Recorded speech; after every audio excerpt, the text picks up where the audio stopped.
It's a pleasant afternoon in June. Mel and his best girl, Thera, are enjoying a ride. Well, he's enjoying it. She's not too happy about the way he drives. He's got a good car and he likes to show what it can do. Hey, you're supposed to slow down for a school crossing. Mel doesn't slow down for anything. See that jalopy up ahead? Watch him pass it.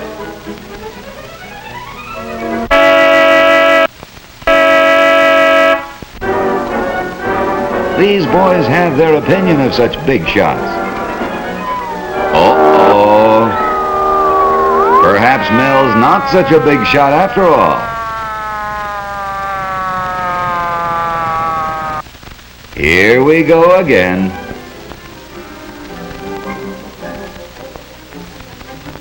He's used to this.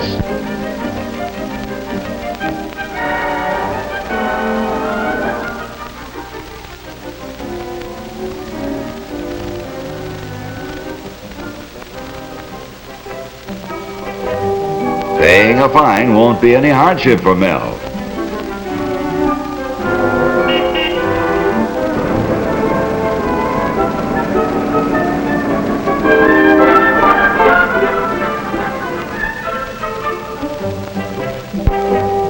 A ticket doesn't mean a thing to a phony like that.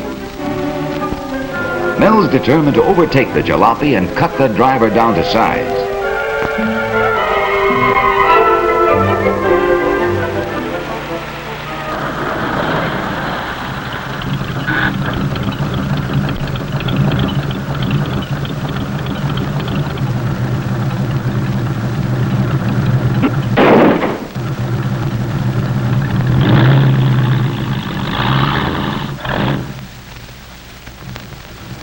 The man wants to know if Mel's going to compete or watch.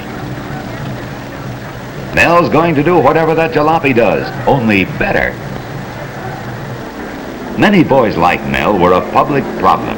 Until the 1950s, someone had the idea of turning this abandoned airstrip into a legitimate test course for hot rods. Here they compete under strict rules designed for safety and fair play. This strip at Santa Ana was so successful that others were opened up across the country. Hundreds of clubs have been formed. The Hoodlifters, the Arabs, Throttle Jammers, Shifters, Chaparrals, Knuckle Busters, Clutchers Club, Dusters, Sidewinders, and others with equally fanciful names. Automatic expulsion faces any member who races on the public highways. As a result, the juvenile nuisance problem has been reduced as much as 90% in some communities. Here's Mel and the jalopy. The flagger thinks Thera better get out.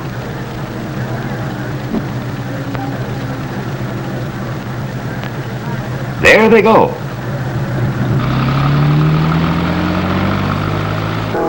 Sideline experts.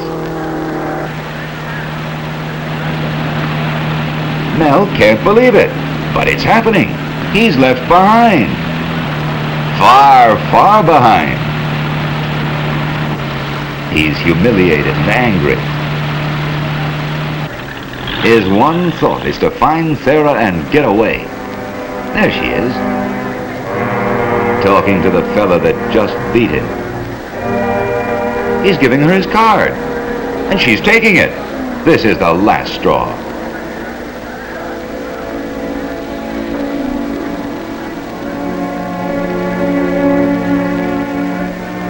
Mel refuses to be impressed.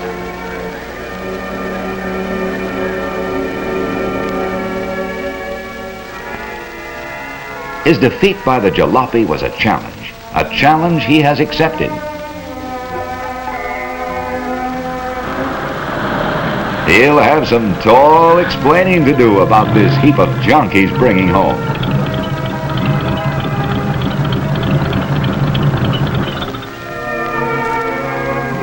He knows he can handle his folks.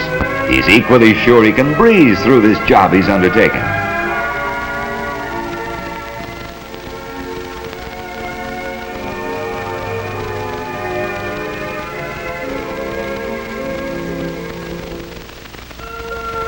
In the next weeks, he learns a lot.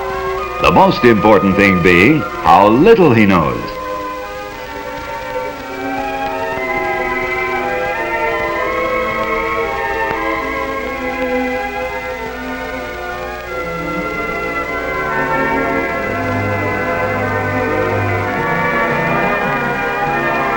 He makes one trial run after another when nobody's around to see him fail.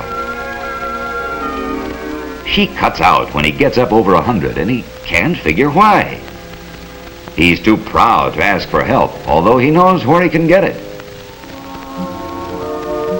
Thera gave him Dave's card.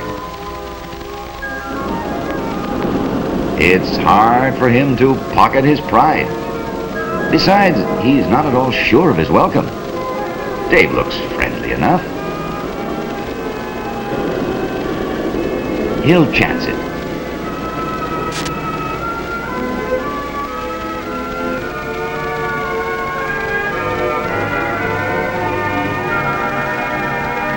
Wow, what a motor!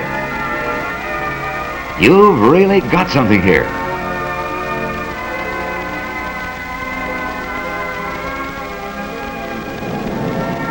Dave thinks Mel ought to enter the big timing meet.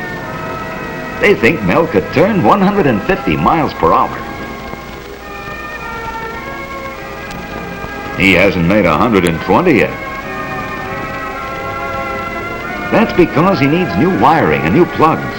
Also, he should put in a third carburetor, install an alcohol system, and run on nitro. They'll be glad to help him. Their generosity astonishes Mel. He's joined the fraternity where the car's the thing. The two-day meet has started. Here at Lake El Mirage, the object is not to race car against car, but to see which can obtain the highest speed in its class. The event gives these boys an opportunity to test the cars they've modified for speed and general performance. Many contestants come and spend the night. Among them, Dave and Mel.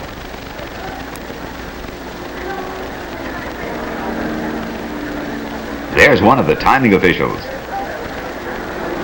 He sees to it that safety is the keynote of these meets.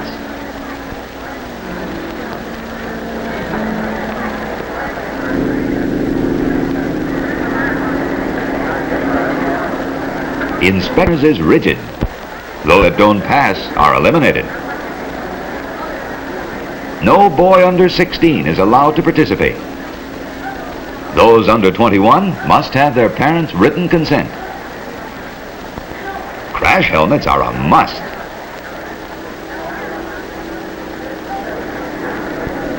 As are safety belts. Accidents are few, but no car is allowed to start unless the ambulance is standing by at the finish line. Since daybreak, the starter has been sending out the cars. This Streamliner is next.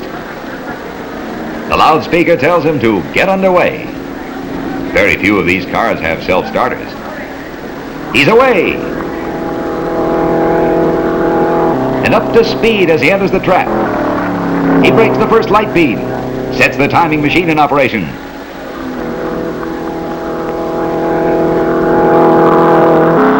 He breaks the second light beam at the finish. The time is registered, announced, and recorded at the board under the starter stand. Car after car goes out.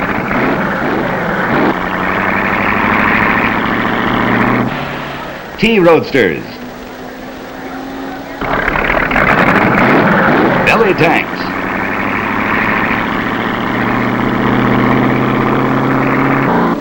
Chopped coupes. Highest speed made today, 168.127 miles per hour. Car 138C, you're next. That's Mel. His hands tremble as he puts on his crash helmet. The official wishes him luck. 138C, take her out. He's on. The car fishtailed at the takeoff. But his stiff arms are back to the course. Phew, that was close. Hold her steady, Mel. He can see the reason for the safety belt now. Sweat's running down the back of his neck, and his helmet weighs about a ton. This is no smooth concrete strip he's traveling. The dry lake bed is full of ruts and bumps.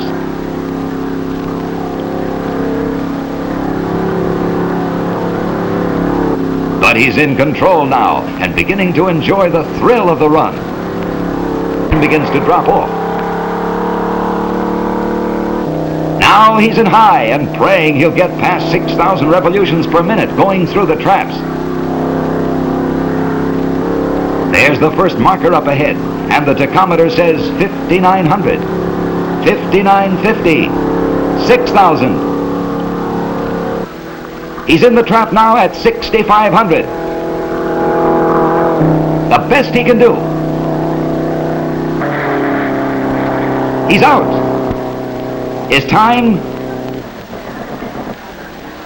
Car 138C turned at 151.06 miles per hour. The time is official. What a welcome awaits him back at the pits. Trophies now instead of traffic tickets. He'll never speed on the highway again. Nor will any of these others. For through this safe and constructive outlet, these boys satisfy their craving for knowledge and speed.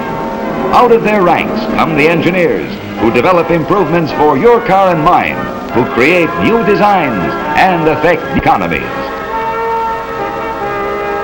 These boys of today are the men of tomorrow.